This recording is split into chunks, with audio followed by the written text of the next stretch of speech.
Après la pandémie de la COVID-19, place la relance économique, une relance économique qui ne rime pas avec abus et arnaque, selon l'Association des clients et sociétaires des institutions financières.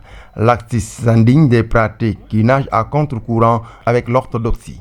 En ce qui concerne le premier point, qui a trait aux hausses notées, les services, notamment de la carte GAP, des attestations d'engagement et de non-engagement, les tableaux d'amortissement et tous les autres documents annexes sont passés du simple au double. Depuis quelque temps, les banques ont augmenté, les institutions financières ont augmenté de manière drastique tous les services bancaires, notamment la carte GAP qui est passée du simple au double, de 23 000 à plus de 40 000. Les tableaux d'amortissement qui sont vendus alors que ce sont des documents annexes au prêt qui devront être donnés gratuitement. Les relevés de compte qui devront être donnés gratuitement sont aujourd'hui vendus. Les attestations d'engagement et de non-engagement qui permettent aux usagers de changer de banque ont été revus à la hausse du simple au double, de 50 000 à presque 100 000 francs, ce qui dénote un abus.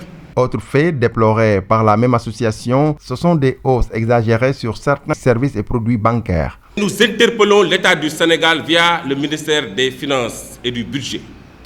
Nous interpellons la Banque centrale et tous les acteurs, les ambassades et tous ceux qui sont en coopération avec le Sénégal pour que les banques, les institutions de microfinance revoient cette situation. Parce qu'il n'est pas normal qu'un contrat soit signé avec la banque et que le lendemain, la banque décide de manière unilatérale et sans préavis de faire passer les prix du simple au double. Autre point convoqué au cours de la conférence de presse par la même association, l'arnaque sur les échanges de crédit et la cybercriminalité, ce qui est synonyme d'une délinquance financière.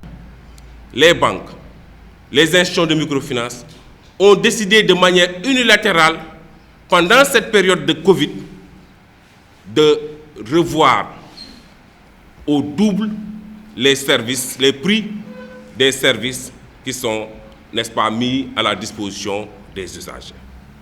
C'est une situation que nous dénonçons avec la dernière énergie.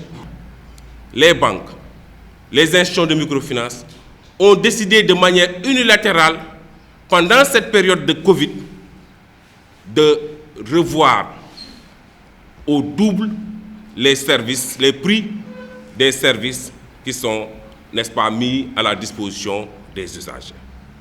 C'est une situation que nous dénonçons avec la dernière énergie.